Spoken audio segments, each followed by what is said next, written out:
There is comfort in repetitive movement. A yogi would say, I am practicing yoga. Perfection is never the goal. The process and what we learn about ourselves along the way is what matters. Stitching is like that. We carefully select our fabric, choose just the right floss, and we gather our tools, the scissors and needles. Then we take a seat in our favorite chair and begin to stitch. The needle goes into the fabric and comes back out. It goes in and comes back out. Stitch by stitch, we make beauty and find comfort as we stitch. Can you say hi, Archie? Say hi to everybody out in FlossTube land. Hi, everybody. I'm Jackie. This is Archie. Decided to stop in and say hi today. This is episode 9 of my FlossTube called Comfort Stitching.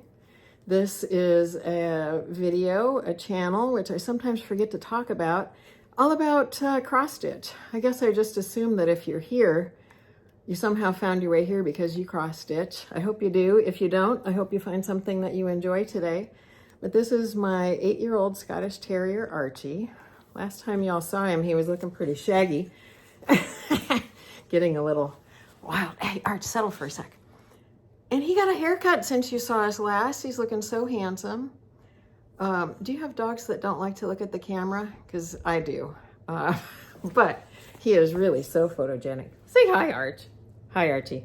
There, let him go. As you know, if you've been here before, he'll probably tell me he wants some help on the bed here in a few minutes, but we'll deal with that if and when it comes.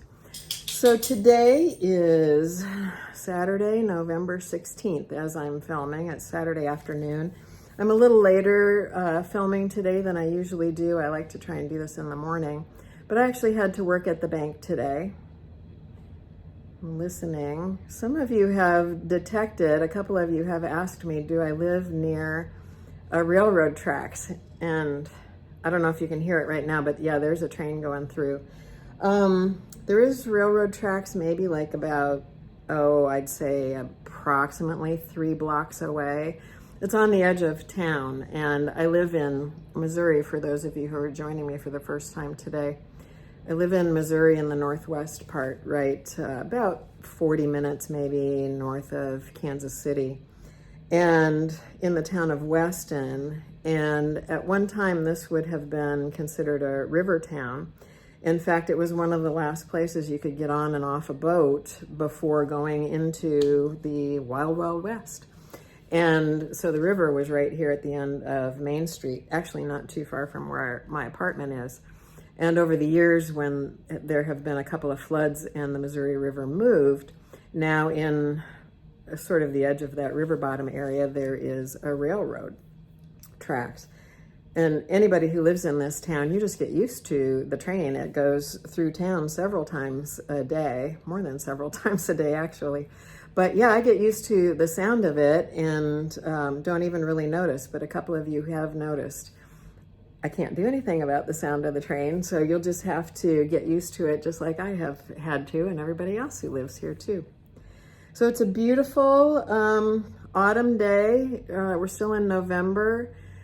It's been, I won't say unseasonably warm, although we've had some fairly warm days. This past week, we actually had quite a bit of rain, and people have had to get their lawnmowers back out. They thought they maybe had put them up for the season, but they've had to get their lawnmowers out for at least one more mow, and who knows, there might be more. But things are looking nice and green. However, most of the leaves are off the trees. There are some stragglers. We have some beautiful maple trees and others around town that are gorgeous. And because we had such a dry summer, the colors weren't as in-your-face vibrant as they sometimes are. But there are still some stragglers. We've still got some pretty ones as you drive into town. So this is my favorite time of year, October, November, and it's just been really nice. So, gosh, so much has happened since I've seen you about 3 weeks ago. Archie did get his hair cut. He's looking pretty handsome. which I think he's always one of the most handsome dogs ever. But we probably all say that about our pets. And then I know last time I visited you, I was going through kind of a rough time, and I'll maybe talk a little bit more about that towards the end of the video today. And then, of course, here in America, we had an election, and you know, a variety of things have gone on in that time. So in some ways it feels like longer than 3 weeks, and in some ways it seems like 3 weeks has flown by since I saw you last. So, but you're here for talk about stitching. That's what we're all wanting to talk about. So let's talk about some stitching today. I am gonna, of course, fill you in, show you progress on where I am with the 2 things that I've been working on. Those of you who've been here before know sometimes I have 3 things that I'm working on, but only 2 of them got any attention. And then I only have just a little bit of haul to show you. Really a tiny bit, actually. I do have something that came in the mail, but I have been accumulating a few books over the last couple of months that for whatever reason I just haven't, I've had them always here beside me to show you, but I just haven't felt like there was time, or it just didn't seem to fit the conversation. So maybe today I'll show you those. And then of course I've got some plans that I want to talk about. And as is the case usually for me, I end the video with some sort of like contemplative time. Today, I actually have a guided meditation for you. And of course, it's always your option. You don't have to stick around for that part of the video. I hope you will, but if you don't want to, that's cool too. So I want to actually start though. In my last video, I think it was the last one, or might have been the last 2. I've had a couple of questions that came up in the comments that I want to answer. So I'm going to start with that today. And the first one is actually about the magnifying lamp that I use. And you always see it in the intro video to the episode. And I've answered before where I get the lamp. I'll put a link again in the description box for this video. So if you're interested, I got it on Amazon. There's not really a particular brand name that I could say it is, but I'll put that link down there. But it has some hinges, and somebody asked me if I could please show the configuration, how I have organized this lamp, how I use it when I'm sitting here. This is my stitching chair, by the way. So they wanted to know how I organized that lamp. So I've got it next to me, which it almost always is. A lot of times when I'm filming though, I move it completely out of the way so it's not even here, but I do have it here today. I'm gonna move the camera just a little bit so we can include it. And you can see I've got my chair of stuff here today, what I'm going to show you. But this is my lamp. I keep the magnifying lens covered when I'm not using it because I am right by a window. And I don't want ever to have to worry about, there's a lot of sunlight that comes in there. I don't want to worry about it hitting the magnifying lamp and potentially causing a fire during the day when I'm not here. So I just keep it covered. I could make some fancy little bag to put over it, but this is just a dish towel that if it were unwound, it has some of my mom's embroidery on it, maybe a duck or something. But I just wrapped it around, just wrap it around, and it has one of those like quilting type pins in it that I also use as counting pins, this type of pin. So anyway, I obviously take that off. Now this lamp is hinged in a couple of places, so I'm gonna just unhinge it. So the base of it, it has a base on the floor. I actually am on a rug and it sometimes is really wobbly, so I actually have a hand weight that is sitting on the base, holding it a little more steady. And so the base comes up to here. And you can see I've got a couple of needle minders on here because it's metal and that just gives me more of a place to put a variety of, not a variety of, I was going to say a variety of needles. I use the same kind of needle all the time. I use a size 28 petite Colonial. The Colonial is the brand, a Colonial size 28 petite needle. And I have several of them here because the one project that I primarily work on uses quite a few different colors, and so I can have more than one needle threaded with a different color of floss at the time. And they just hang here. And then on this other one, I've got, what is it, Star Detailer, and another pin, it looks like, a couple of straight pins, and sometimes my counting pins are there. So anyway, that's that. So the lamp base itself kind of stops right there, and then there are a couple of hinged pieces. So you can see there's a piece that comes here, and then there's a hinge right there, and then there's another hinge here where the magnifier piece goes. So I swing this around, I get it in. The base I rarely move. It stays pretty much in the same place right here next to me. So at the first hinge, or at the second hinge, I'm just pulling this arm down, pulling it down. And actually, no, that one angles up. It's like, how do I do this? That one angles up. And then here at the second hinge, I kind of bring it down. And then I hinge this right under my eyes, so I'm looking down through it. So I hope that makes sense. There's a little angle up, and then there's the angle down. And if you want to keep this steady, there are little knobs on this side of it. Maybe you can see it there. Knobs to loosen and tighten it. There's a knob on the outside of this that you can tighten it. And there's a knob right here at the hinge of the lens also. And then this lens, magnifying lens, is lighted, and it has different warm and cool, and like a high, medium, and low brightness to it.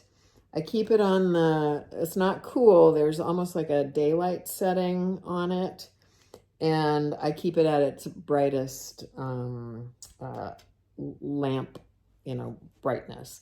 I also have another lamp here. You can't see it, there it is. This one I think is a Brytech brand. There are plenty of other lights, but I have this on my left side. So I have light coming at me from two directions. I've mentioned this in the past when I first talked about this lamp. I like having lamp coming in both directions because it helps alleviate shadows. And if you notice in my studio behind me, you can kind of see that there are two lamps over that desk. One, it's hard to point back and look in the screen. There's one, and there's the other one.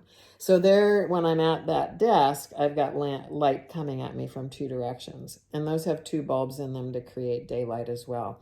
That's what I got used to when I worked at Hallmark and when I worked with Mary Engelbright. So that's just what my eyes are used to when I'm working, and I tried to recreate that same kind of setting here in my stitching chair.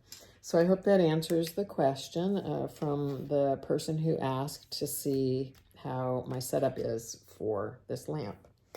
So I'm going to cover the lens of the magnifier back up and swing it out of the way and swing you back around.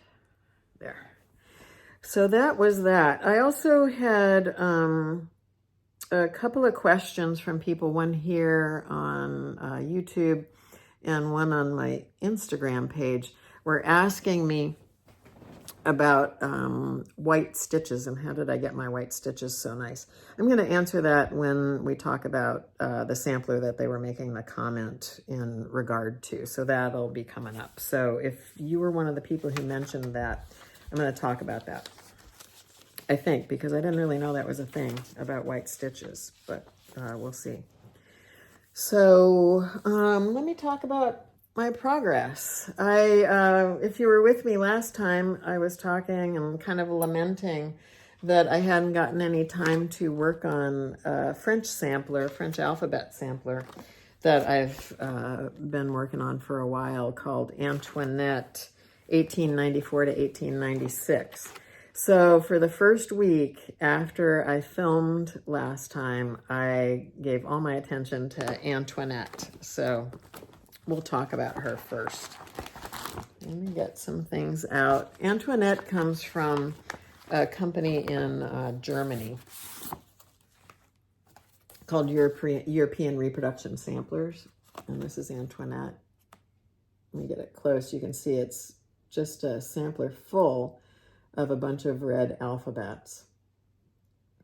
And this is your first, if this is your first time here, I love alphabets. I'm one of those crazy people who just loves to stitch alphabets. I love to draw alphabets when I worked for Mary Engelbright for several years. And I just love the shape and form of different letters. So as I said, Antoinette, 1894 to 1896, from European Reproduction Samplers. And I'm going to show you where I got to. So last time we visited with Antoinette, so I'm working up in the upper left is where I start. So here we are at the upper left. There. Try and hold it steady enough so you can see. But last time we visited, all I had done was the A, B, C, and D, and I think I had the M, N, O, P. I had these letters done, and some of the border here. So since we've talked last, I have done the E and the F in that upper row. I have done the Q and R and Z, and I had a couple of letters in that script. I had the A and the B done in that script, and so I've done all of those script letters since I've seen you last.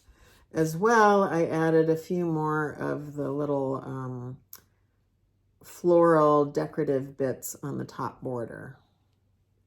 I know I was sort of complaining the last time we saw each other about those little floral squiggly bits.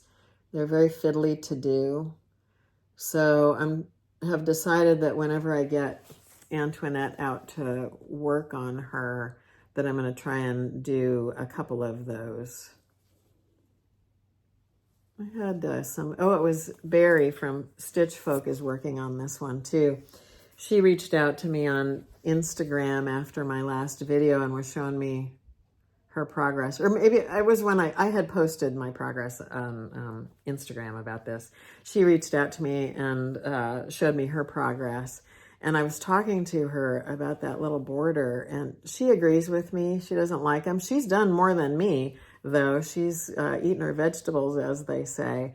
But one of the things, you may wonder, what don't you like about that?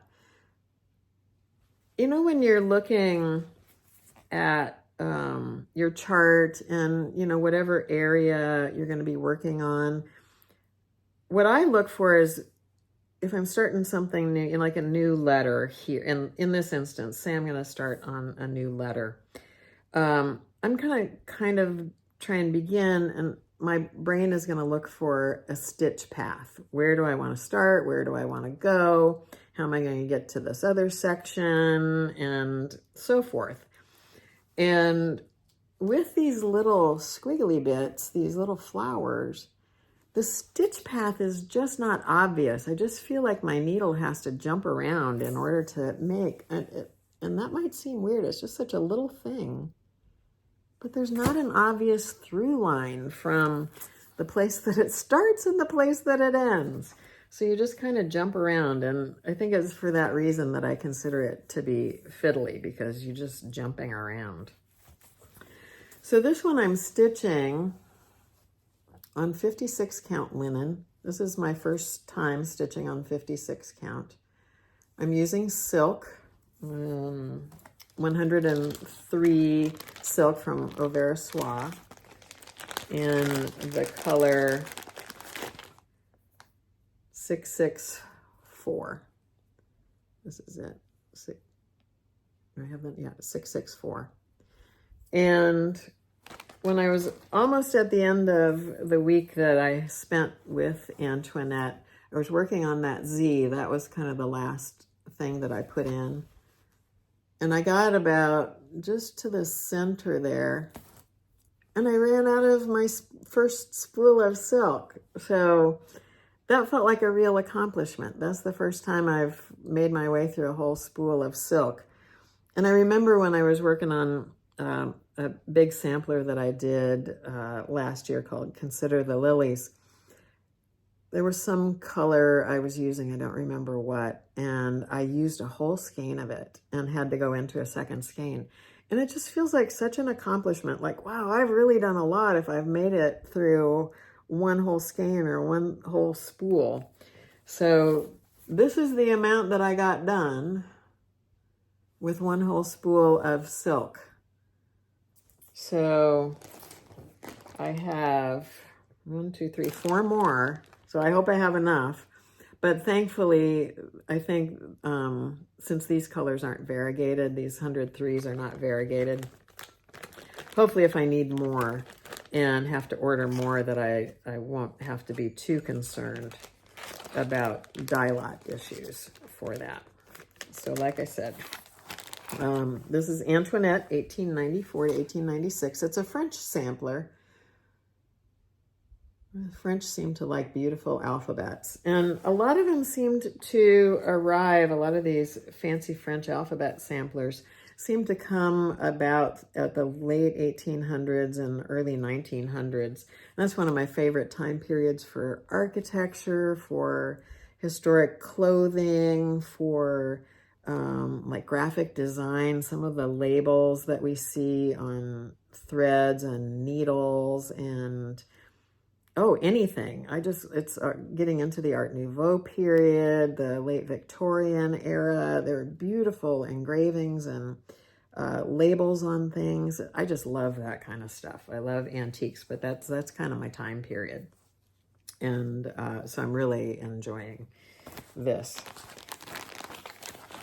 So that's, a lot of people have a red sampler going. I didn't know I was going to be one of those people with a red sampler going, but right now I am. And obviously that's a long-term project, so that'll be taking me a while.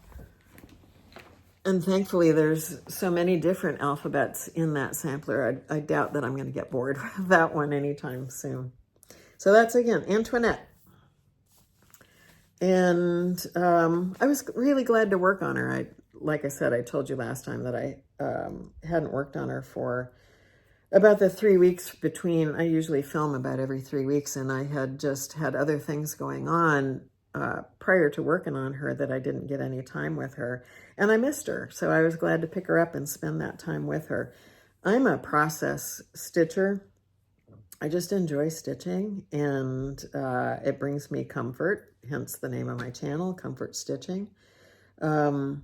But there's been so much going on that I have needed the comfort of stitching for in these last 3 weeks, that it was really nice to get her out and be able to just sit and know I didn't have to select colors or really think about what I was doing other than what's my stitch path in this silly little fiddly border on one of these letters. And with the right magnification, and yeah, these are readers. I wear contact lenses, and these are readers. So with the right magnification and with my readers, 56 count is doable for me. And I've encouraged you before, if you have been afraid of it or weren't sure you could see the holes on 56 count, you can probably, I mean, if you have an eye disorder, for sure, that's going to be a challenge. I get that.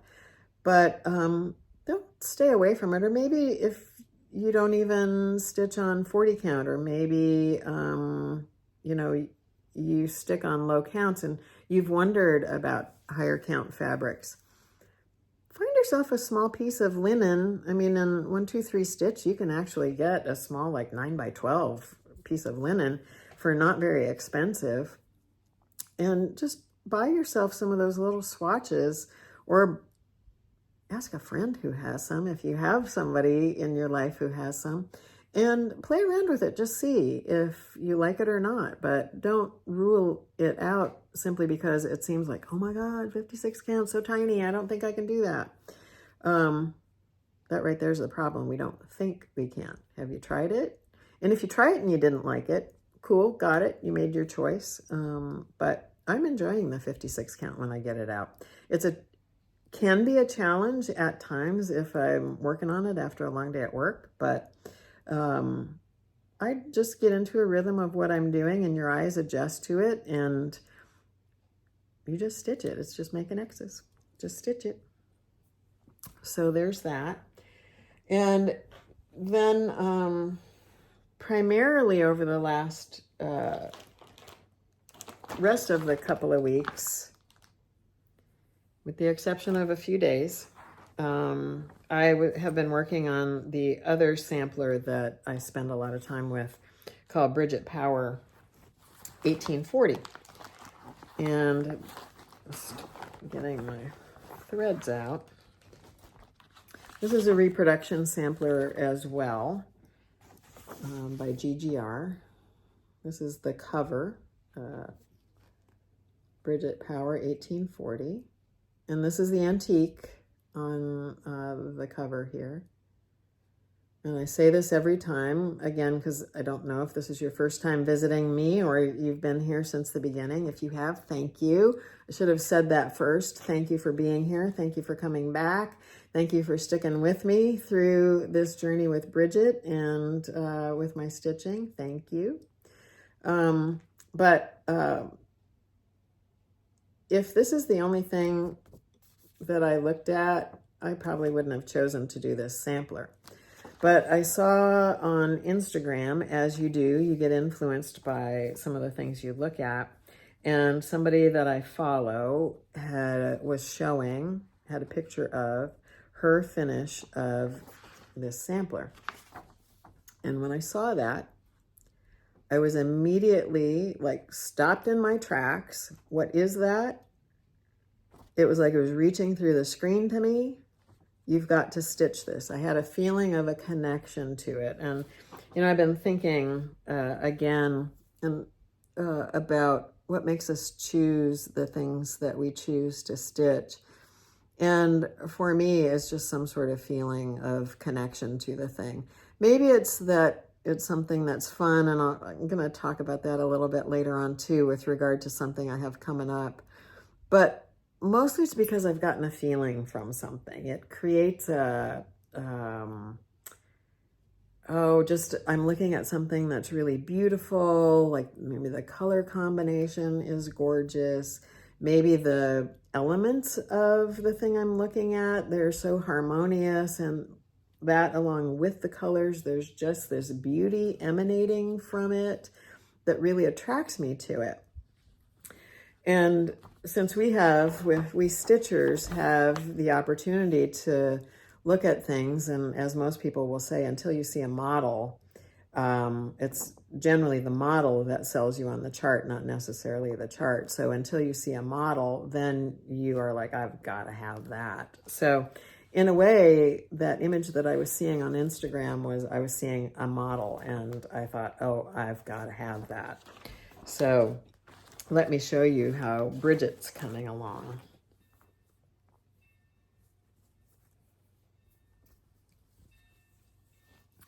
So here's my Bridget, starting out up in the top.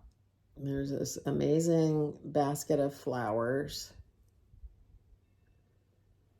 and then an archway, and an altar. And at the bottom will be a carpet and her name.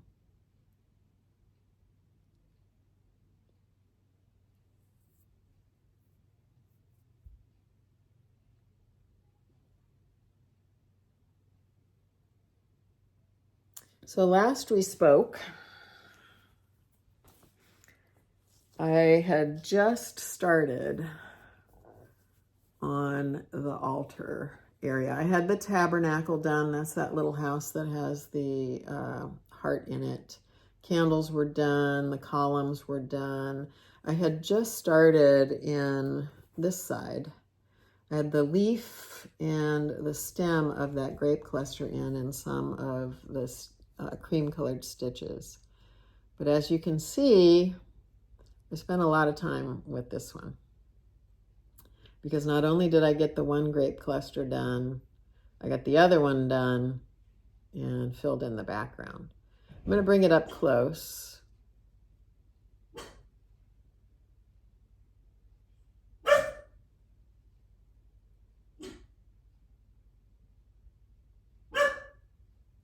A little Archie there. I think the mailman just dropped a package downstairs, so he's letting me know. Intruder alert. If he goes on, I'll stop here, but he'll probably stop. Yeah. All right, so, and last we talked, I was talking about all the 1/1 stitches that those grapes entailed in the chart, and that I wasn't going to do them. Well, I did them. Although I sort of abbreviated them. So I had spent some time, I had spent some time with the chart, seeing if there was a way that I could do more whole stitches in the chart. Not only is the grape cluster all 1/1 stitching, every little bit between each grape cluster was 1/1 stitching. Even the stem was all 1/1 stitching. That leaf in the chart is 1/1 stitching. So as you can see, I did sort of abbreviate some of it, I'll say. I recharted the leaf to be just full cross stitches. I recharted the stem to be full cross stitches. I really didn't see a need for those to be 1/1 stitches. The kind of subtle shading in the different colors that were charted weren't necessary to pull off. You know, you didn't need them to know you were looking at a grape stem and a grape leaf. And then even the curlicues in the chart were 1/1 stitches. Again, I've changed that. But the grapes themselves, I did try and do those with full crosses, but as tiny as they are, things just started to look like really messy. I wasn't happy with my result. So I had tried 2 or 3 of those grapes, and in full crosses, they were either too big, or again, then I might have to use like a 3/4 stitch. And it just switching back and forth between a few 1/1, a few full crosses, some 3/4 stitches, which there are still a few of those in there in the background. And when I say that, I mean, I think 3/4 are when you do like one full leg and the other one sort of a little half one. I think that's considered a 3/4.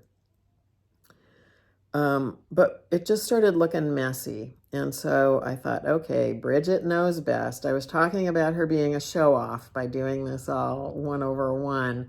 And it turns out Bridget knew what she was doing in some regards. So I ended up doing those all 1/1 stitches, those little purple ones. And then I used back stitches for the curlicue vines and the connecting points between the vine and the grapes. And then there's some little bit of green between some of the grapes that are back stitches too. So overall, I'm happy with my rendition of this altar.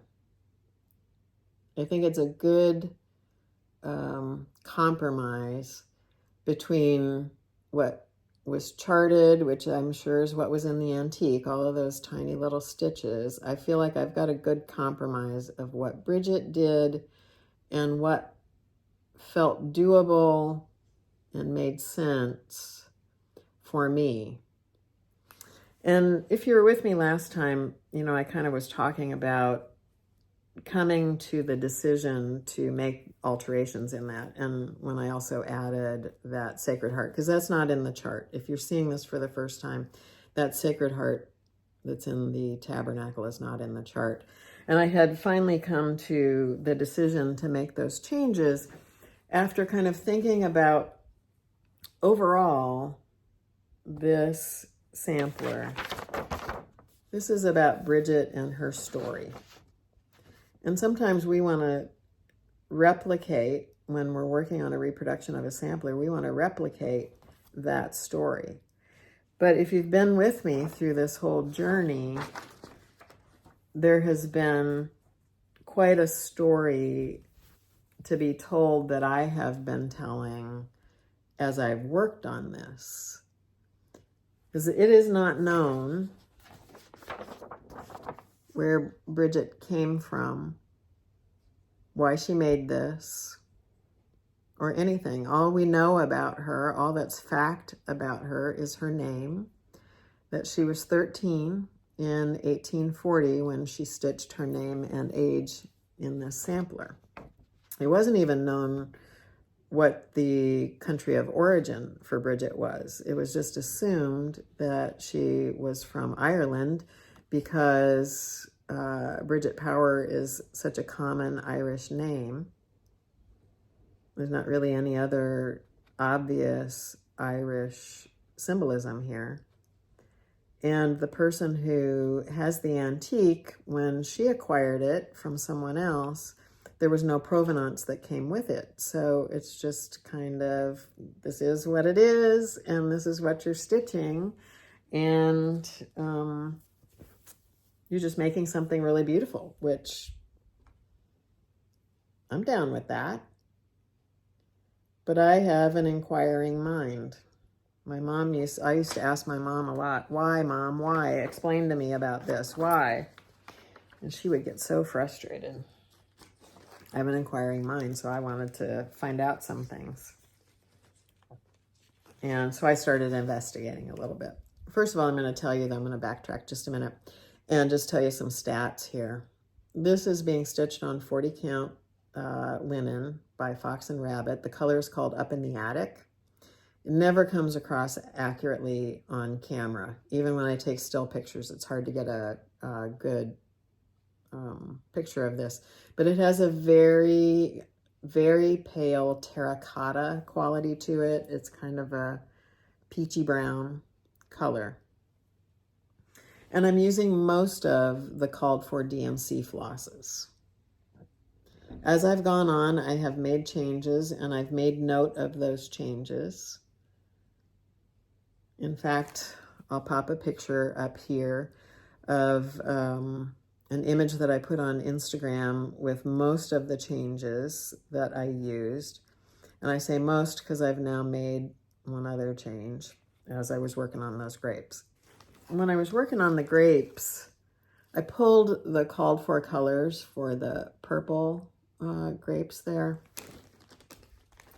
And that's what I ended up changing. First of all, here's the called fors.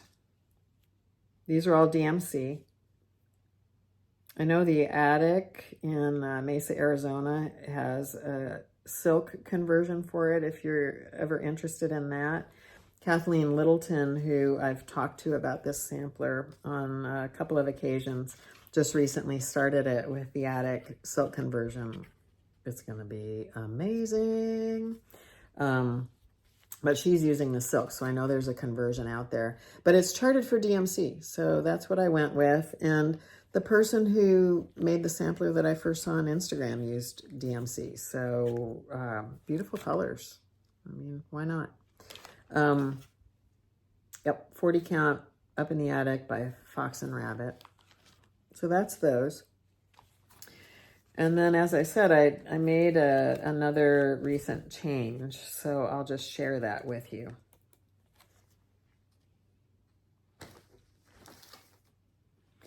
So the called for colors for those grapes were this kind of plum color, showing a little more red in the camera today, but it's kind of a plum, DMC 315. And then that's the darker, like the shadow part of the grape. And then this one, 341, is what was called for the light. Let me show you those again, where that is. You see them there.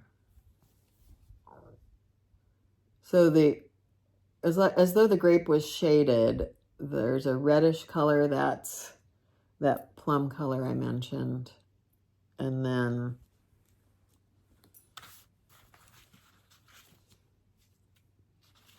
getting the numbers. 315. That's the shadowy part. And then the other part was supposed to be 341. I thought, man, that's so blue. I don't like it. It doesn't look like a grape. And so I wanted to change that. And really, the only place that this color appears in this sampler is in those grapes. So I didn't feel bad about changing that a little bit. And I just darkened it. I chose another color. And I pulled out my trusty DMC conversion chart. I've shown you this many times. This is the one that has the swatches. And I looked where this was. It might even be right here. And then I looked for something that was just slightly more grapey and slightly darker in value. And I came up with 28. So that's what I use for my grapes. The called for, I can't remember that number. The called for 315 and 28. So if you're following along, you're working on Bridget and you haven't got to this part yet, you might pull that just to see if you want to do the same, but I've been telling you my changes all along, so I just thought I would let you know this one too. So that is Bridget. So I'm really pleased about all of the progress that I was able to make in that altar, and in the last few days you can see I've started on the carpet. And there's kind of a lot going on in that rug. It's got a dark red, a lighter, that pinky red that's in the curtains, and a couple of the greens. 2 different greens are coming back in that are used in the upper part of the sampler. And what I found interesting when I was looking at the chart and starting that carpet, when you look at the antique, you wouldn't realize that all those colors are in there, or at least this image of the antique.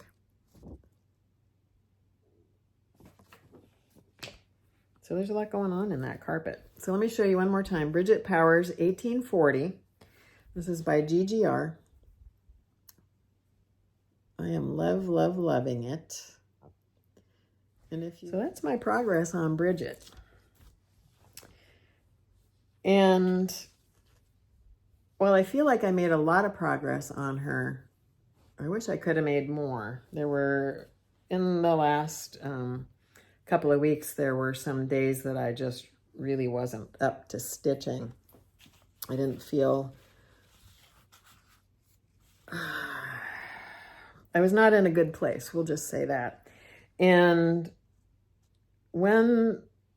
often when I'm not in a good place, mentally, emotionally, that's what I mean when I say not in a good place, my stitching is comforting and it can help bring me and center me. But part of not being in a good place, there was some anger that I was dealing with. And I did not want to be stitching that altar. I didn't want to be stitching that when I was angry. I didn't want that energy going in here. And one could probably say, well, maybe you wouldn't have been angry if you had been stitching on that. Maybe. I just wasn't in a place that I could do it. So I had to take a few days off from Bridget, as I did not want negativity going into this. I went to a little bit of haul. I said I had just a teeny tiny bit. Doesn't mean I don't have a couple of things coming. That might have been what the postman was bringing. But put Bridget aside. But I only really have I have two. I have 2 things to show you. My monthly Color and Cotton Thread Club colors came. I belong to a monthly club where I get 5 skeins. As you can see, it says this is the All Colors Club. They have a primitive colors, and they have some bright colors. These are really pretty. Look at those. This is the All Colors Club 5. I think you can even just get 3 skeins or I think 10, but I got 5. And so I'm going to go through these. And I've said in the past, and I'll say it again, that I sometimes feel conflicted about showing you these because it's very hard to get in one of the Color and Cotton clubs. They have a linen club, and then they have these thread clubs. But they have really nice threads, and they have really nice linen. And I feel like if I'm showing you, you might see something here that, oh yeah, I like that. You could just jot down the name of it, and if you get a list or you feel like you want to experiment with a different floss that you might not otherwise be exposed to, you might, call them up or go on their website and see if you might want to invest in a few skeins of it just so you could try it out. And this is by me showing them to you, or by other people in the club, maybe on FlossTube showing them to you. You might decide, oh, I like those colors. I might try them. So again, this is the, this is the November. I think I said October. This is the November Thread Club offering. So this is Grove. It's a really nice kind of gray with some brown variegated into it. And what I like about Color and Cotton colors, the variegation is in there, but it's more subtle. I have had a few of their threads where the variegation is kind of loud, shall we say, but on the whole, they have a more subtle variegation than some other hand-dyed flosses do. So this one's Grove. Then I've got Autumn Blaze. Love that. I'm going to find something to use that for sure. This is Old Gold. It's kind of a dull pale gold. I like that one. This one's Seaside. It's more tealy than it's showing up on camera. Really pretty color, Seaside. And then this one, beautiful lavender, called Eventide. So that's Color and Cotton, their thread. And these are a little bit different than some of the major hand-dyed brands that I think are 5-yard skeins. These are 8. So I don't remember how much they are if you buy them per skein from Color and Cotton. They might be what you think, oh, that's expensive. Little higher dollar-wise than, Weeks or Gentle Arts or Classic Colorworks, but you're getting more thread too. So you just do have to take that into consideration. So anyway, those are the Color and Cotton November Thread Club offering. And now that I've shown them to you, I can put with my other threads. So I'm just checking my notes here. We're going to go into the books. I love books. I have one of my sisters who stitches. She heard me say in one of my videos, I'm going to add this to my reference library. She laughed. She thought, oh, reference library. Yeah, Jackie. I think I was talking about a chart at the time, or maybe it was a book of alphabets or something. But yeah, I actually do purchase books as reference, not necessarily because I'm going to stitch something that might be charted inside the book.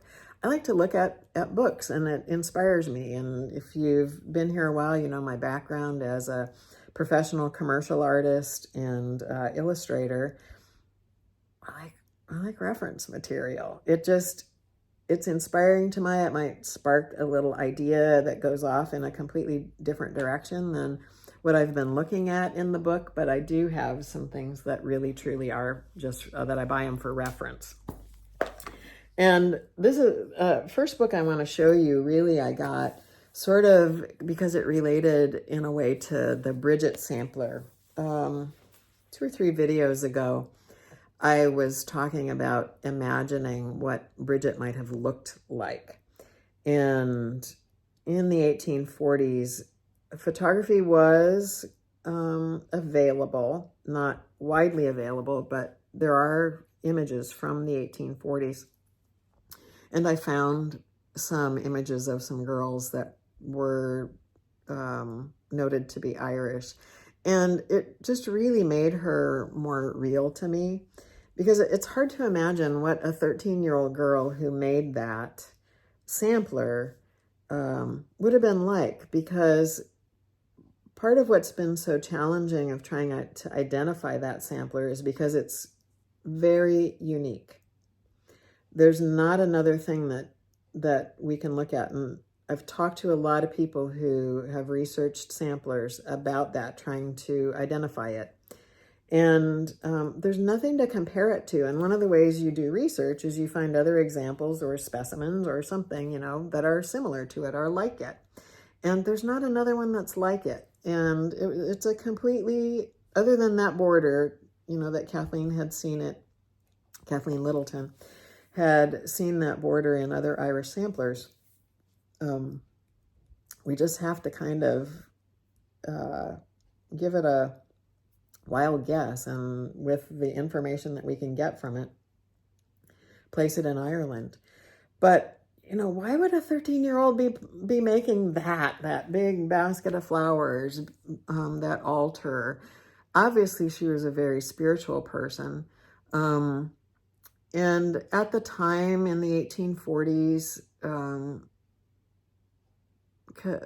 there was a distinct difference, religious, persecution for people, the Catholics and the Protestants. That's a long, deep history in Ireland. And at that time, there was not a Northern Ireland and Republic of Ireland. There was just Ireland. And like many places, people of faith, that's what they relied on when things in their lives were hard. And obviously she was an accomplished needleworker for as young as she was. And I've started that in March, and it's taken me, just shy of a year probably by the time I have it done to do that. And I have great light and a magnifying glass. I wonder how long it took her to stitch. Probably more than a year. So how old was she when she started it? And in a way, as I've gotten down into that altar, and there's all this 1/1, and as I said, she's kind of as a show-off in there.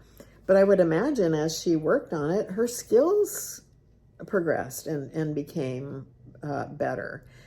And that's not to say that the whole sampler isn't beautiful, or that the skills that she would have used to make the floral bouquet, if she started there, aren't as wonderful as her skills as she got into that altar. But in the altar is the only place, except for the lettering in the archway, except for the Gloria in Excelsis Deo in the archway and her name. That altar, the monstrance and they're not even 1/1 in the monstrance. The grape clusters are the only place in that sampler that all the 1/1 stitching is.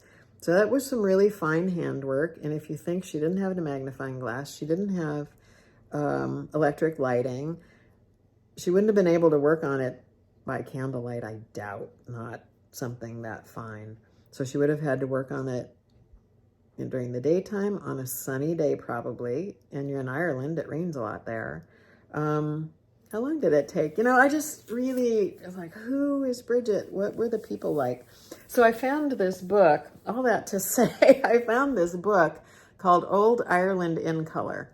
And unfortunately, this copy was scribbled on. It's a used copy. I didn't have a lot of options when I was looking for a used copy. And Old Ireland in Color, which is a research project that a guy named Josh Breslin and Sarah Ann Buckley did. And I think there are 3 different versions of this book now. This is the first one, and there was a 2 and a 3. And what this is some black and white photographs that they found and colored them. And when you see old photographs that have been colored, it just brings another dimension or another life to them. So I love this. If you like old photography and just a slice of life, let's see what else I can find. And the beginning, this is Michael Collins. This is a picture from 1922 that has been colored. Oh, the funeral. I mean, look at the life that guy has lived just by looking at his picture. You can see some of the life. And there are some happy pictures in here too. Some of them are pretty serious, but you know, so I just really have enjoyed.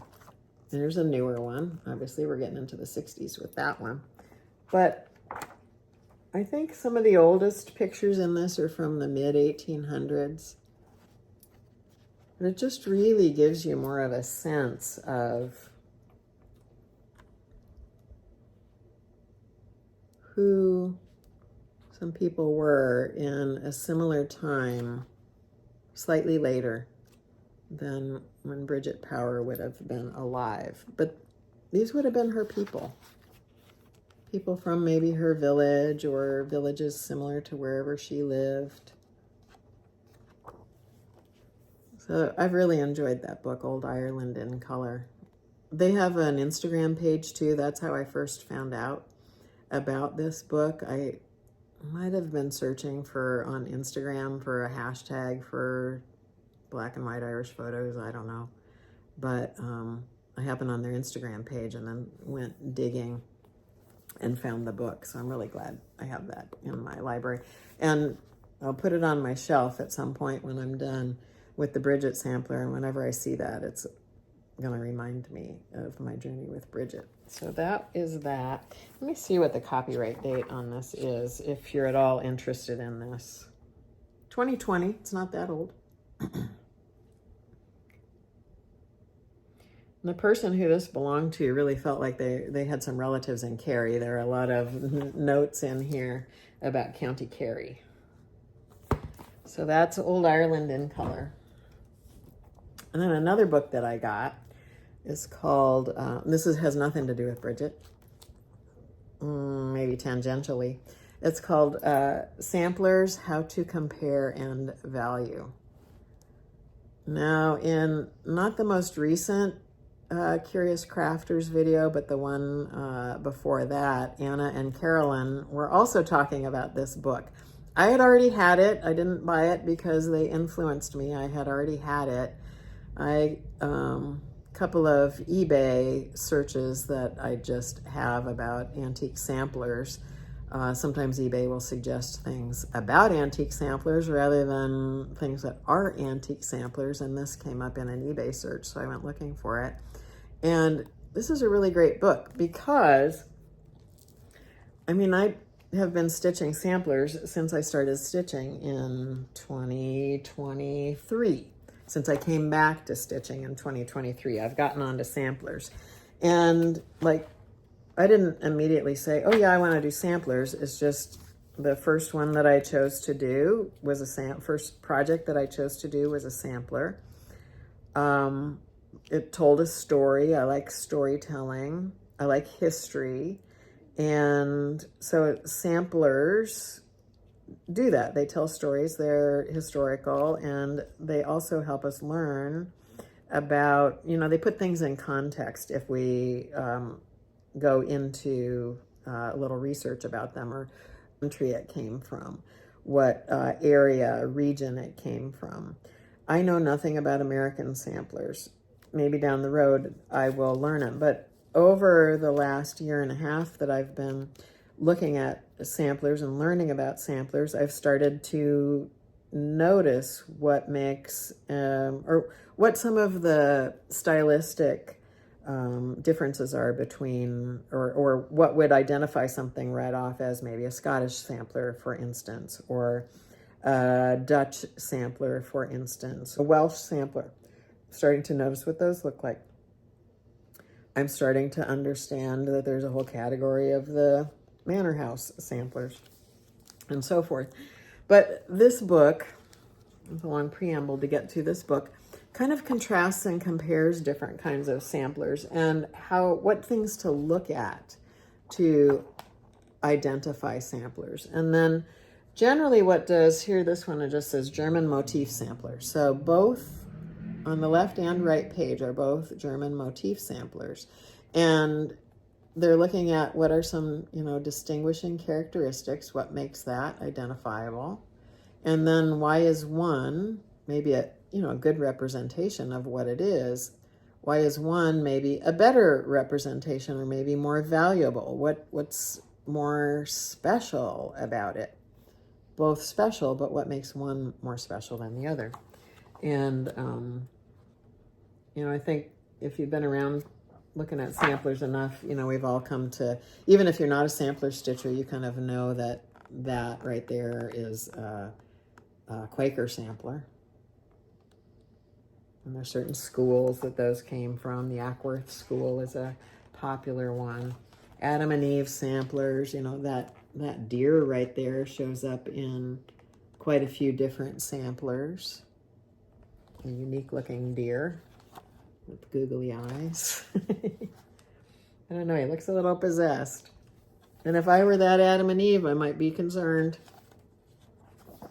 Band samplers, there's all sorts of things. And there is information in here. There's a Pennsylvania one. So some American ones. There's Rhode Island school samplers.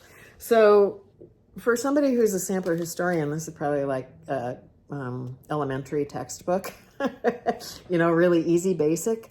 But for somebody who is learning about samplers or wants to learn about samplers, it's a good place to start. And so I'm really enjoying that book. So that is called Samplers, How to Compare and Value by Stephen and Carol Huber. And it's Miller's Samplers, How to Compare and Value. And this one is I think it's a used copy. It's in really good condition. I don't believe you can buy them new anymore. I got it on eBay. I got it on the secondary market. You might find one. I was looking for the copyright date so I could tell you. 2002. So yeah, it's been out for a little while. But it's a good book if you're at all interested in samplers. Maybe you have a reference library you want to add to. I would recommend. This one I just love. It's a lot of eye candy. This one is called Notions. This one I haven't seen anybody on FlossTube talking about yet. Sewing Stories and Miscellany. Remarkable, practical, and nostalgic notions. This is put out by a company called Uppercase. Now, when I was working at Hallmark Cards in the 80s, it's a long time ago, longer than maybe some of you have been alive, but we at Hallmark had a reference library, and Uppercase was known as a really kind of high-end design magazine. We had it in our library available just as inspiration. But they have continued, and they still make that magazine, I believe, but they also do some really nice publications. And there are other books that are in this size and shape, but that focus on different things, and I might have to add some to my library. So this is removable. It's from what I understand. I got this right from Uppercase, but I think it might be available now. There were different end papers that were put on these books, and this one, if you can see, it's a reprint of what looks to me to be an embroidery transfer pattern. Iron-on embroidery transfers for probably doilies. And so I'm going to take that off because the cover then is different. Oh, wait, the inside of this is cool too. Look at this. Don't we love us some sewing notions? Look at all those great bias tapes and rickrack and laces. So that's just the dust jacket for that. And then here's the cover of the book. It's a soft cover book.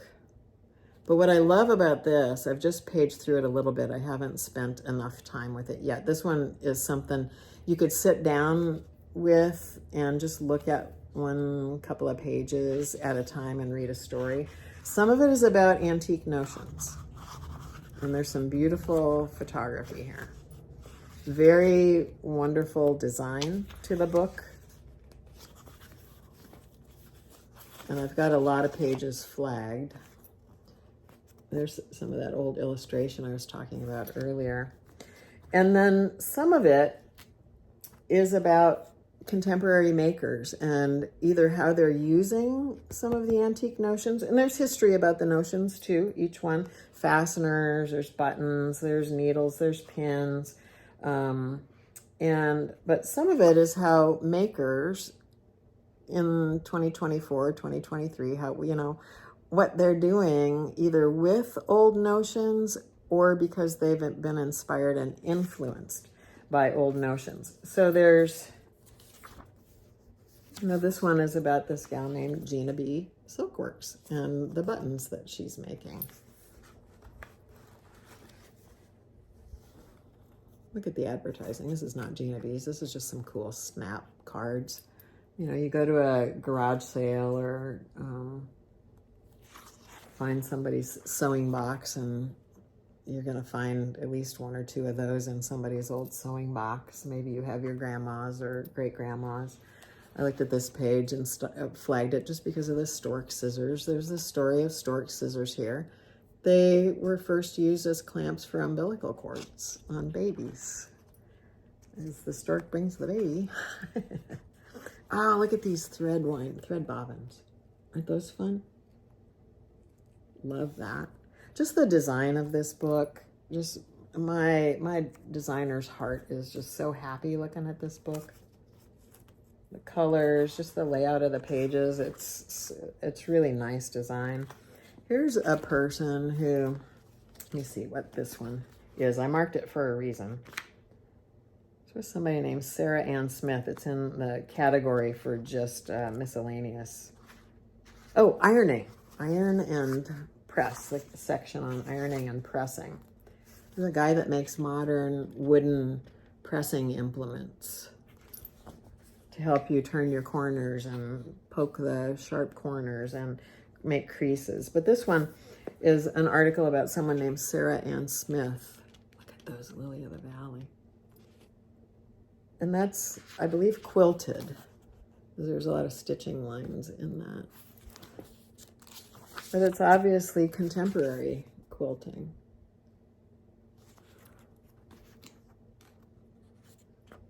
There's some irons. I'll show you just a couple more pages and I'll move on from this book. Oh, this one was cool because I wondered if there was anything about cross-stitching in here. And there was another fun page just about, beautiful photography. I just love that kind of thing. And here's a woman named Shannon Knowlton who does collages with cross-stitch accents. Look at that. Isn't that cool? Love that. Just really thinking about a craft that we are all so familiar with. We hear, watching, talking about cross-stitching.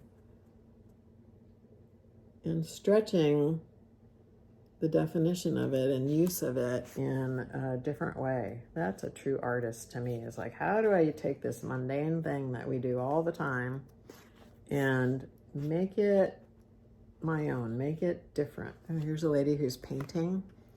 Rickrack is part of her subject matter. Loves rickrack.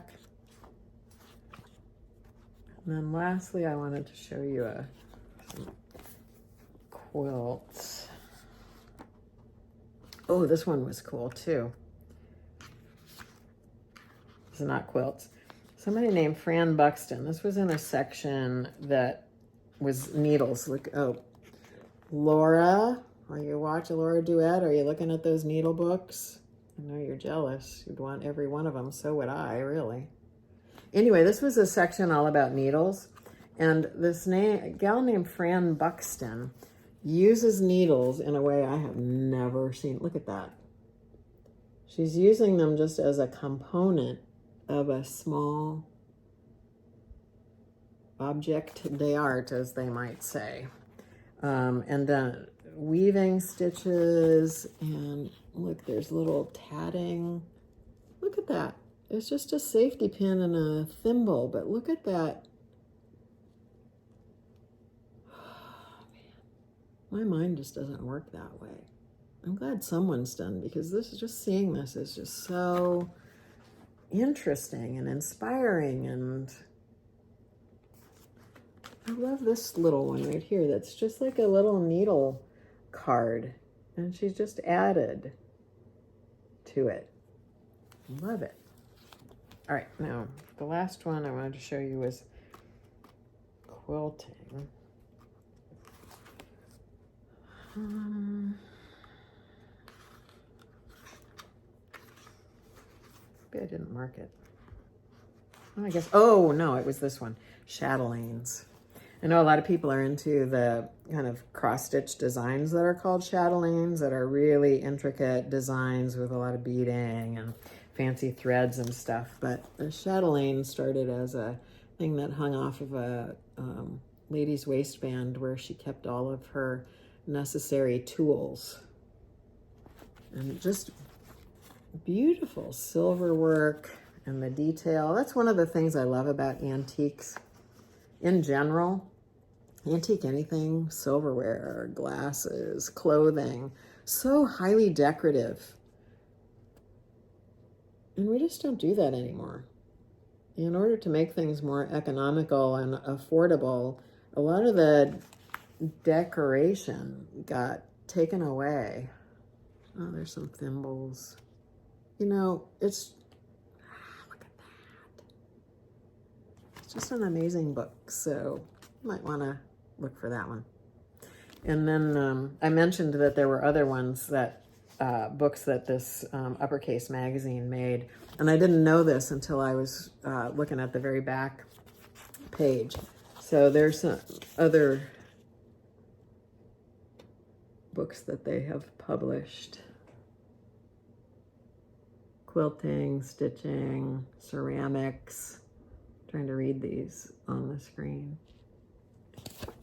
Really nice book. This one was an investment, but for the quality of the book, it was worth it. So anyway, wonderful thing to ask for on your Christmas list. So that was that. So that one just came this week. So I guess I could say that was some haul since I saw you last. So I love that. I can't wait to look at that some more.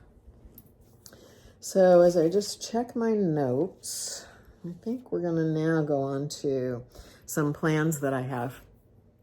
The 4 Seasons Stitch Along. I did some kitting up. So that's one of the things how I knew I was kind of coming out of the funk that I was in. I was ready to kit something up. And the 4 Seasons Stitch Along is a Barbara Anna design. The 4 Seasons, Barbara Anna design. It's these 4 girls.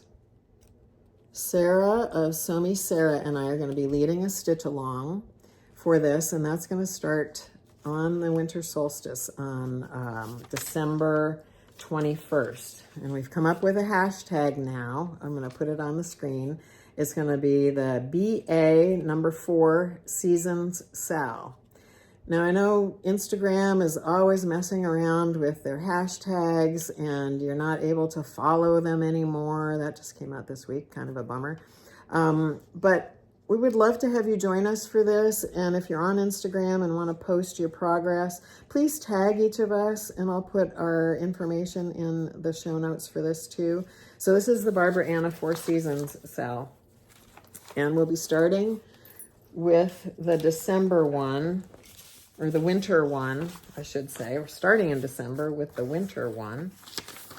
I'm just going to pull her up.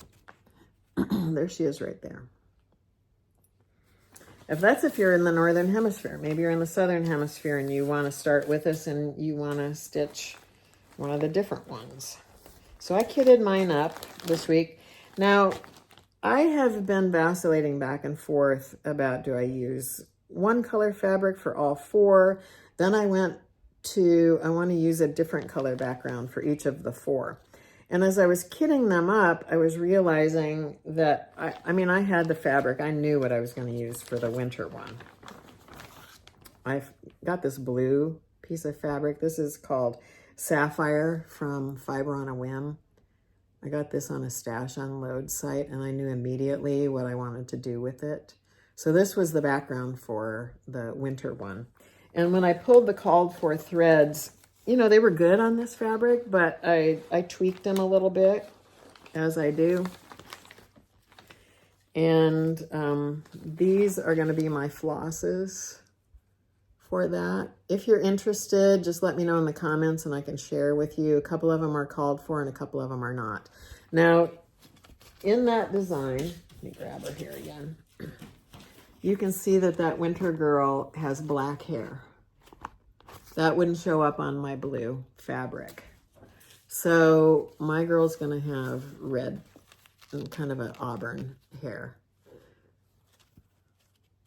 But the other colors, while not being quite the same, they're similar. I just chose colors that I had better contrast on this blue fabric. And this color right here is just there. It's gonna be the cheeks of her skin, so it's just a little pink. I pulled that out of another sampler I have kitted, the Julia Rachel De La Mere one, which didn't get any love these last 3 weeks. You'll see her next time. But anyway, this is my kitting for Barbara Anna, the winter. So what I had decided, rather than going on with one color background, is that each one is going to have a different color background. When I was pulling colors for the other one, I was kind of playing with them all at the same time. This past Monday, I had the day off for Veterans Day. And I found a couple of colors that were in my friend Marie, her Swan Bay fabrics. I found a couple of colors that I most likely will use for spring and summer. And for fall, I already know which one I'm going to use for that. That's this one, which is Picture This Plus, called Velt. The gold and the green in that. It had fall. So when I put these together, it's like, oh, they're all neutral. And then I got that blue. Do I need to think about different background colors? And I didn't feel like I had then enough variation. But then I got to thinking again, it's like, why do they all have to coordinate? I don't know what I'm going to do with this. I don't see myself framing these and hanging them all on the wall, which brings me to a comment I saw on a Facebook group that I'm in. Someone popped in introducing themselves, and they were talking about how they only stitch things that they can, you know, would put on their wall. And I thought, well, yeah, that I can understand that, but that might, depending on the kinds of things you like on your wall, might prevent you from stitching some things that'd be really fun. And in a way, that's how I feel about this Barbara Anna project. I'm not going to put her on my wall. It doesn't go with my decor. It doesn't go with Native American or, you know, the earthy colors that I have, or historic samplers for that matter. But I just loved them when I saw them, and I was talking to Sarah about them. We were talking about Barbara Anna and fancy ladies, and how neither of us really are into the kind of Mirabilia or Nora Corbett fancy ladies, but in a way, these Barbara Anna girls are sort of fancy ladies, if you will, and the colors and the way that they're designed, they just make me smile. They make me happy seeing all these bright colors. And so I'm just stitching those for the pure joy of the stitching of them. Maybe it'll come to me something to do with them. Maybe I'll finish them off in a, you know, flat fold or a tile finish like Anna of the Curious Crafters has been doing. But I don't have to know what I'm going to do with it in order to know that I am going to enjoy stitching it. So I'm just throwing that out there. Don't let the fact that you might not know what you would do with something, don't let that prevent you from starting something that you're just attracted to or would bring you joy to do, or just create some beauty, because that's what we really need in times that are not fun, is to have some beauty around us and be able to create beauty. And so maybe broaden your idea of what it would be fun to work on. And I had mentioned in my last video that I had not heard yet whether or not I was accepted in to go to Sampler Symposium in January. Within a matter of days of having filmed that last video, I got the letter saying, yes, welcome to Sampler Symposium. You get to come. And I'm so excited about that. And I know a few other FlossTubers. I have either reached out to them or they've reached out to me saying, am I going to see you in January? So I'm excited about that. And if you're going to be there, whether you're on FlossTube or not, I don't care about that. But if you're going to be at Sampler Symposium in January, I would love it if you would come and say hi. Now, last year when I went, it was my first time ever going to a retreat. I was totally anonymous when I went in. I hadn't started doing FlossTube yet. In fact, I didn't even think I would do FlossTube at that point. It wasn't really on my radar. As I reflect back on it, maybe the germ of it was starting there from a couple of conversations I had with somebody, but I was anonymous last year. I was just a little fly on the wall in my little table with my sister and some other ladies, and I was just an observer. Whereas this year, you all are going to know me. I'm going to feel a little more conspicuous. That's not necessarily a comfortable feeling for me, so be gentle with me, okay? Now I'm actually kind of an extroverted introvert. My natural state is introvert, but I can turn it on when I need to. So but with that said, if you see me, don't hesitate. Please come up and say hi. I would love to meet you, because the comments continue that I get with this channel continue to be one of the highlights of doing this for me, is the community that we have developed and that we are able to tap into in this medium of YouTube and FlossTube, these cross-stitch centric videos, and talking about this hobby that we all have passion for and get inspiration from and connect into, derive comfort from. So I would really love to meet you if you're going to be at Sampler Symposium in January. Please say hi. I'll be saying hi to some of you, okay? I will. I'll try and step out of my little comfort box and say hi to a few of you. So I want to tell you next, and then we're going to really wind down, about a new FlossTube. So new FlossTube alert. She's actually done two, and Sarah of Sarah's Stitchy Spot has introduced this gal. Her name is Heidi. She's from Michigan, and she has a channel called Stitching Down the Rabbit Hole. Y'all want to visit Heidi, I'm telling you. I would say she's slightly older than me, just simply because she's already retired, and I'm not quite at that point yet in my life. But Heidi has a delightful, droll, irreverent sense of humor in the way that she presents herself and what she's doing.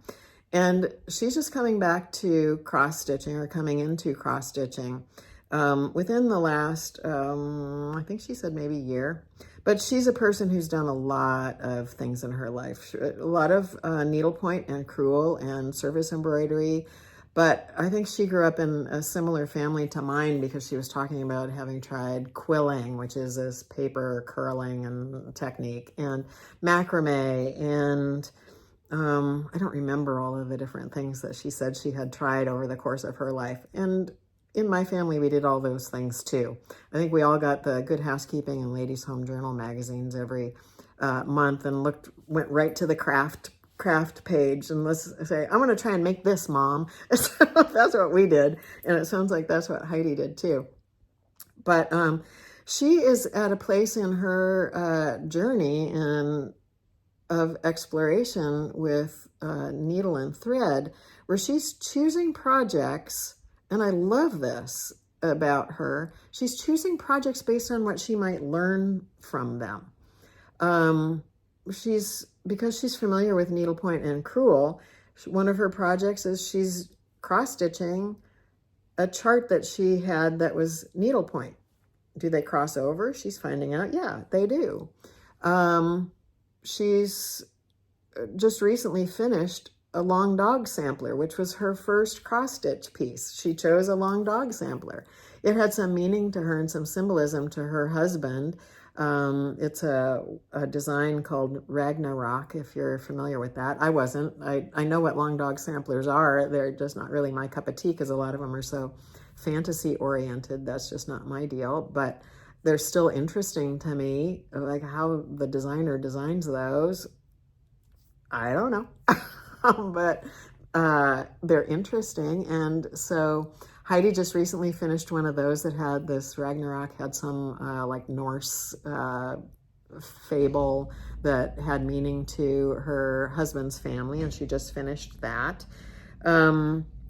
And just some of the things that she's choosing to do and the materials she's using, she's just doing it because she doesn't know, does she prefer Aida or linen? Does she prefer higher counts or lower counts? She's just playing around. And does she like DMC or hand-dyed floss or silk?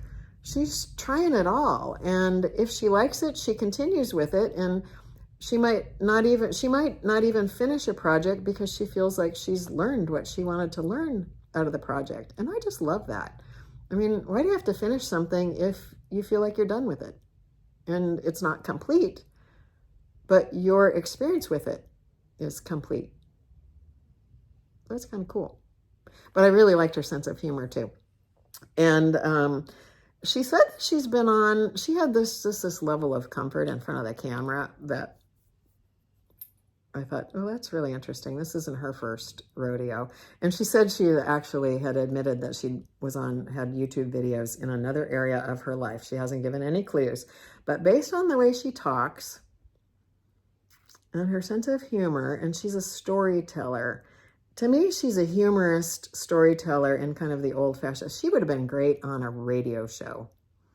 If any of you are old enough to remember A Prairie Home Companion or some of those radio shows that would come on NPR on Saturday evening, Heidi would have been good on that. So anyway, her channel name is Stitching Down the Rabbit Hole, and it's because she's going down rabbit holes and seeing which ones she's comfortable in and coming out and going to a different one if that's what she wants to do. So I would recommend going to check her out. I enjoyed it a lot. She's got 2 now. I enjoyed her a lot.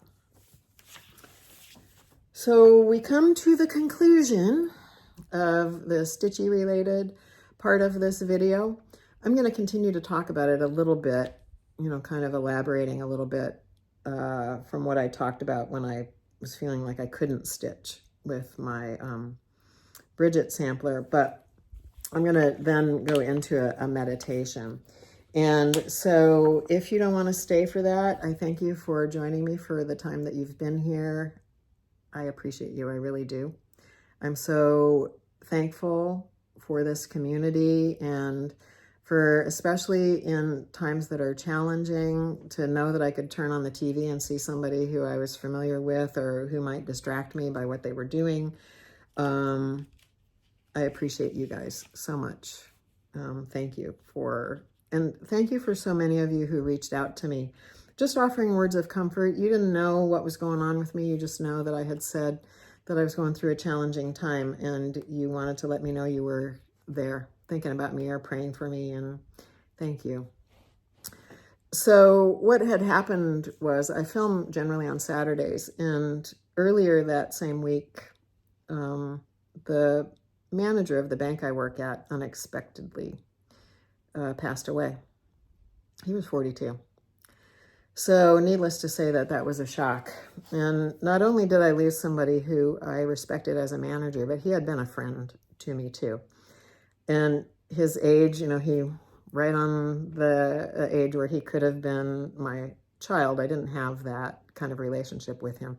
He was a friend, and he actually was a real supporter of my YouTube journey. He even watched them. He knows nothing about cross stitching, but he watched my videos. And so anyway, that had really impacted me, and I was really sad for a while.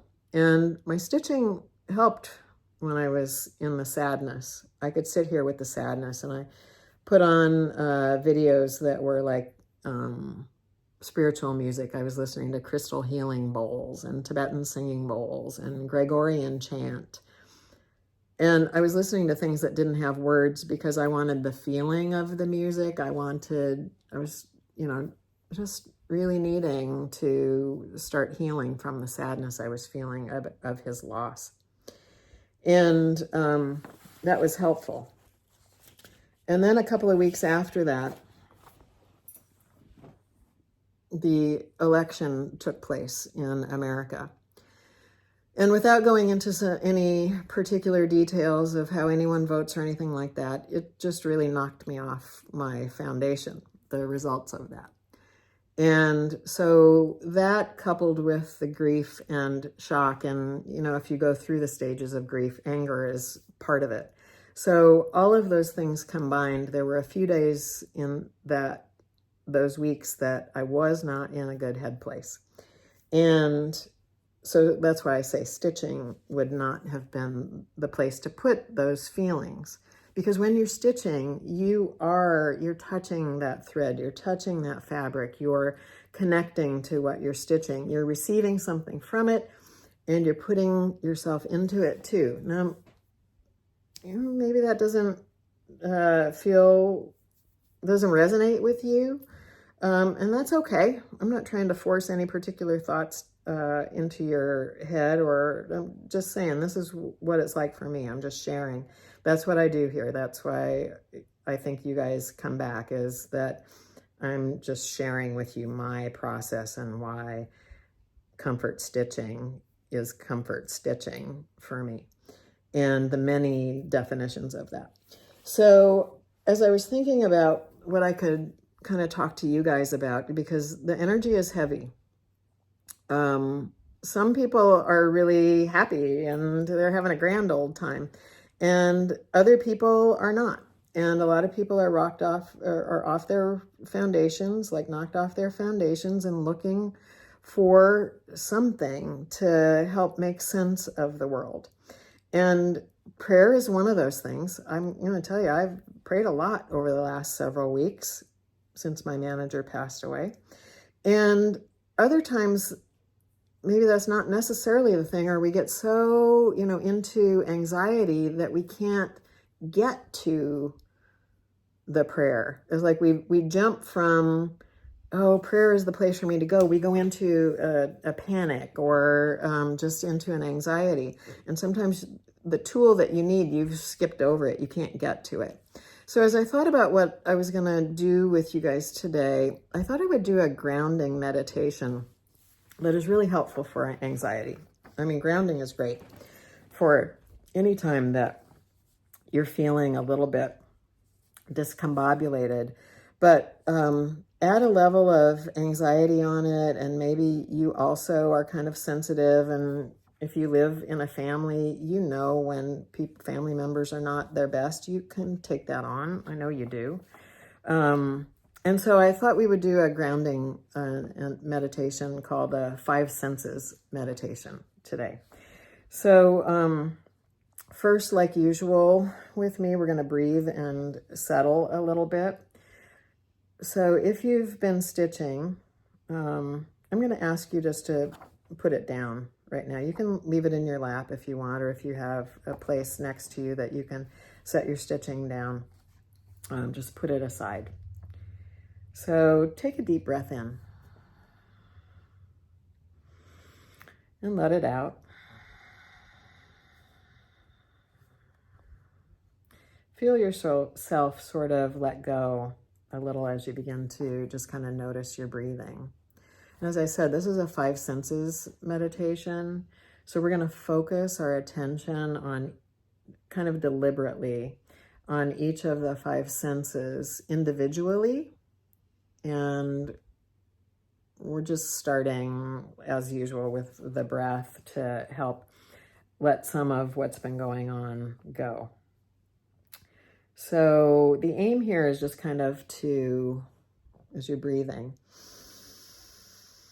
in and out, just kind of watch your body breathe. And if the idea of watching, what am I watching for? If that's new to you at first, you know, even breathing might just feel forced. But watching is kind of an internal process as it relates to what we're doing. It's just kind of a noticing. You're breathing. You can notice that. It doesn't take any great effort to breathe. It's just natural. Inhale and exhale. It leaves your body. It just happens without effort. So just allow your body, as we go through the 5 senses, to just naturally breathe. So I'm going to begin this 5 senses meditation. We'll start with the sense of touch. Now you can close your eyes if you want. You can leave them open. So a lot of this is just about, like I said, about the sense itself that we'll be focusing on. So we'll start with the sense of touch. So I want you to notice how your body is supported by whatever you're sitting on. Whether you're on the floor, maybe you stitch on the floor, whether you're on the floor or on a couch or in a chair, just notice how your body makes contact with whatever it is that is supporting you right now. You might even feel like you settle into it more deeply, just simply by noticing. Next, bring your awareness to your feet and how your feet are making contact with the ground. If you're wearing shoes or socks, just notice your feet within the socks. Maybe to do that, you might want to wiggle a toe or two. But we're just bringing awareness to the subtleties of the shoes or the socks or both on your feet, and to your feet that are within those. And now bring awareness to your clothing. Notice how your clothing is just simply resting on your body. It's covering your body. Maybe you notice the sleeves of your shirt are touching your arms, or maybe you feel the waistband of your pants around your waist. If you're having trouble, or if you're not sure about this, maybe you want to just with your fingers touch your pants or your shirt, just so you can notice the texture of the fabric. And as you inhale and you exhale, ever so slightly, your clothing moves on your body. It has to shift a little bit as you take in breath. If you maybe move a little bit, your clothing does too. It expands and it contracts. So just notice any subtle movement of your clothing. Next, we'll shift our awareness to the sense of sound. What I'd like you to do now is just notice any sounds that you hear outside of the building that you're in. You might not notice any at first, and that's okay. Just see if you can bring your awareness to sounds that are outside of the building. Maybe you hear birds, or a barking dog, or people. Maybe there are leaves rustling in a breeze. Just notice any sounds that are outside. And then we're going to sort of bring our attention in just a little bit to notice any sounds that are inside the building that you're in. Maybe you hear an air conditioner or the furnace. Maybe your refrigerator is running and you can hear that, or a tap is dripping. Maybe there are other people in the house in another room and you can hear them, or maybe TV is on.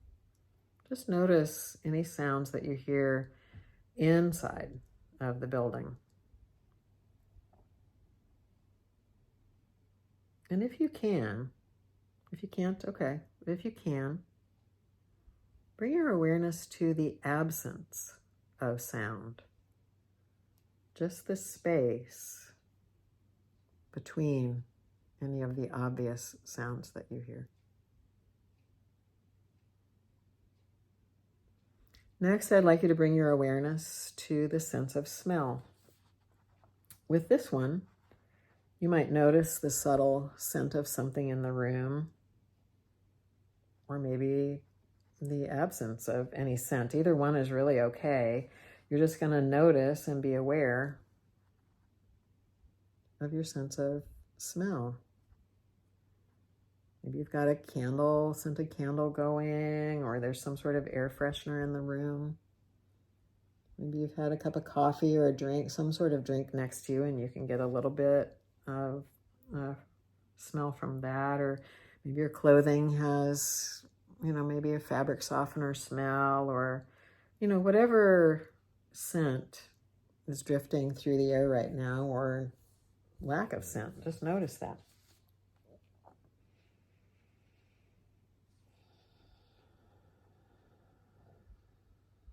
And next, we're going to bring our awareness to the sense of taste. Similar to smell, it might be that you notice a taste of something, or you might not.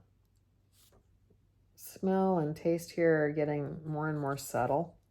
So just bring your awareness to a sense of taste.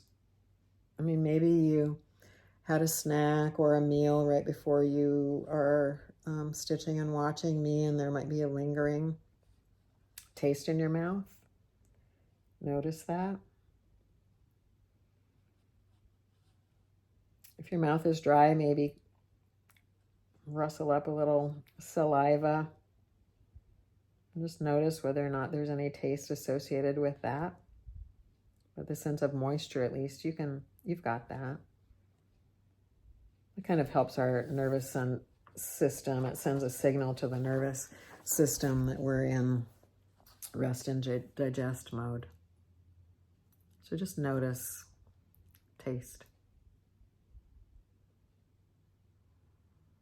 And lastly now, we're going to tune into the sense of sight. So if your eyes have been closed, just allow them to open ever so gently. If they've been closed, maybe you want to blink a few times. And just begin to slowly let yourself look around the room that you're sitting in. Just slowly. Kind of identify, 4 or 5 colors that are in your room that are pleasing to you. Maybe your eyes alight on the picture on the wall across from you, or the color of the upholstery, or a pillow or the rug. Just notice some colors that are pleasing to you. Next, we're going to identify 3 different surfaces that have different textures. So we're looking around our sense of sight, but we're noticing texture now. So maybe the walls, you can just notice that they're flat. Maybe depending on the kind of paint, maybe they shine, maybe they don't. Maybe you see the surface of a table and there's a reflection on it. Or maybe there's a blanket nearby that's crumpled up and maybe it's soft and you can see the softness, but you see the texture. And finally, using your sense of sight, notice 3 different shapes in the room. Shapes, like maybe you've got a TV, there's a rectangular shape. Maybe there's a round shape. Maybe there's a vase, that's a different shape. Maybe there's a potted plant. The leaves are different shapes. The pot is a different shape. Just notice different shapes. And notice light reflecting on different surfaces. Maybe it changes and color changes. Just getting clearer with your sense of sight. So we've traveled through all 5 of our senses in that guided practice, and hopefully you're feeling a little more grounded, and I would imagine less anxious, because giving your attention to me as I took you through that meditation, took you away from the things that can cause anxiety, which generally is our need to fill in blanks when we don't know what's going on. We try and plan. Our human brains want to answer questions, plan for things that are scary, fill in the blanks while things might feel in limbo. I find myself doing that about work. We don't have a new manager yet. Eventually we're going to get one. What do we do in the meantime? What's the process going to look like?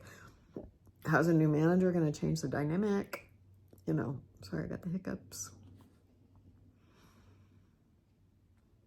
Thank you for going on that meditation journey with me. Let's take another deep breath in and let it out.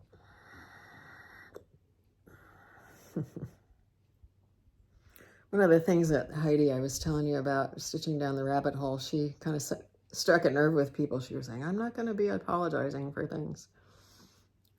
So I do have the hiccups. We don't normally hear hiccups on FlossTube. And I can't make them go away. So I'm just going to end, because I have gotten to the end. They might go away now. But thank you all for being here today. I do appreciate you being here with me, letting me share with you. This is part of my process of life, not just process of stitching, though I think they go hand in hand. I appreciate you so much. I love it. The relationships that we're creating, you sharing with me sharing with you. I'll probably be back in 3 weeks again. We'll talk one more time about the 4 seasons sale, I think, before that begins. And who knows what will happen in that time. So my intention with Bridget is I'd really like to finish her by the end of the year. So I'm going to really be focusing on Bridget quite a bit. My aim is to have her done so that I can take her to Sampler Symposium in January. And at Sampler Symposium, one of the wonderful and kind of can be intimidating things is on Saturday evening of the symposium, there's a show and share time, and where people will bring things that they have worked on or are working on, put them out on a table, and everybody gets to walk around and look at them. And then you also have the opportunity, if you want to stand up and talk about your stitching. And Jean Lee has, bless her, has been a great supporter of my cross-stitching journey. And she and I have talked about Bridget a little bit too. And this Sampler Symposium is a big one for Jean. It's the 20th year of Sampler Symposium. And I told Jean I really wanted to have it finished so I could bring it and show her. So that's what I'll be working on primarily. And if I have time to visit with Julia Rachel de la Mare, the other sampler that I've shown you before, I'll work on her, or Antoinette. We'll see. I don't have plans to start on anything new, but that, stranger things can happen, right? It's all a learning process. It truly is. And my stitching does bring me comfort. So thank you all for being with me on this journey. I appreciate you. And I'll see you next time. Bye-bye.